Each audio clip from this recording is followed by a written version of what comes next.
माँ ब्रह्मचारिणी की पूजा नवरात्रि के दूसरे दिन की जाती है।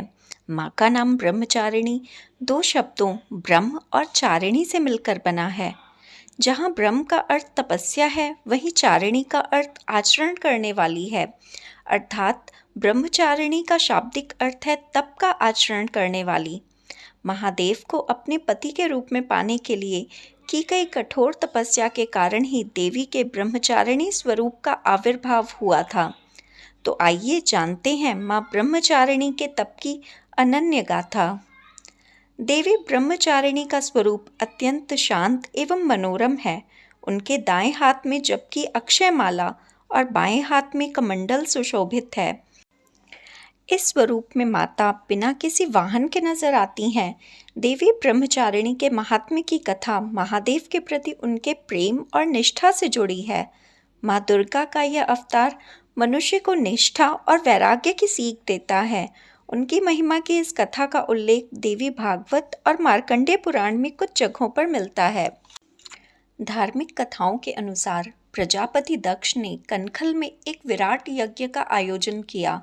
महादेव के प्रति विरोध और ईर्ष्या का भाव होने के कारण उन्होंने महादेव और देवी सती के अलावा सभी को आमंत्रित किया।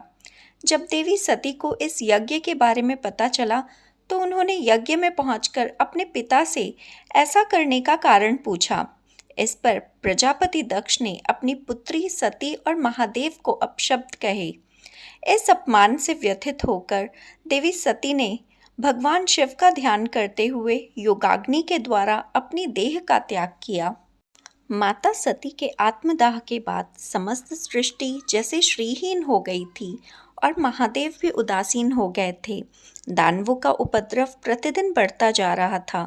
देवताओं ने महादेव की ऐसी हालत और दानवों के उपद्रव से त्रस्त होकर आदिशक्ति का ध्यान किया। तब देवी आदिशक्ति ने सभी देवगणों को आश्वस्त किया कि वह बहुत जल्द पर्वतराज हिमालय के घर कन्या रूप में अवतरित होंगी। यही कारण है कि कालांतर में देवी ने हिमालय और मैना के घर जन्म लिया।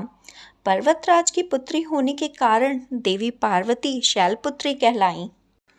ऐसी मान्यता है कि एक बार हिमालय ने देवर्षि नारद से देवी पार्वती की जन्म पत्रिका को ठीक से जांचने का आग्रह किया। देवर्षि नारद ने देवी पार्वती की जन्म पत्रिका देखकर यह बताया कि आगे जाकर ये महादेव की संगिनी बनेंगी।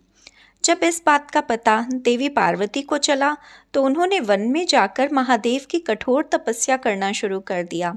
इस कठोर तपस्या के दौरान देवी ने भोजन स्वरूप सिर्फ फल और फूलों पर निर्वाह किया।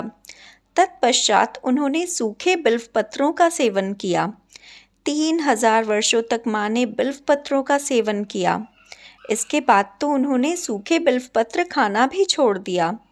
वह कई हजार वर्षों तक निर्जल और निराहार रहकर तपस्या करती रहीं। पत्तों का सेवन छोड़ने के कारण ही इनका नाम अपर्णा पड़ा। कठिन तपस्या के कारण देवी का शरीर एकदम क्षीण हो गया। देवता, ऋषि, मुनि, सिद्धगण आदि ने माँ ब्रह्मचारिणी की तपस्या को अभूतपूर्व पुण्य कार्य बताया। उनकी अत्यधिक सराहना की और कहा, हे देवी, आज तक किसी ने इस तरह की कठोर तपस्या नहीं की। आपके ही द्वारा यह तपस्या संभव थी। आपकी मनोकामना पूर्ण होगी और भगवान शिव आपको पति के रूप में प्राप्त होंगे। अब तपस्या छोड़ के घर लौट जाइए। जल्दी ही आपके पिता आपको बुलाने आ रहे हैं। माँ ब्रह्मचारिणी की कथा सुनने मात्र से उनके समान ही तप करने की प्रेरणा मिलती है और मनोबल प्राप्त होता है। माता की आराधना करने से जीवन में संयम, बल और आत्मविश्वास की वृद्धि होती है। जय माँ जगदम्बा।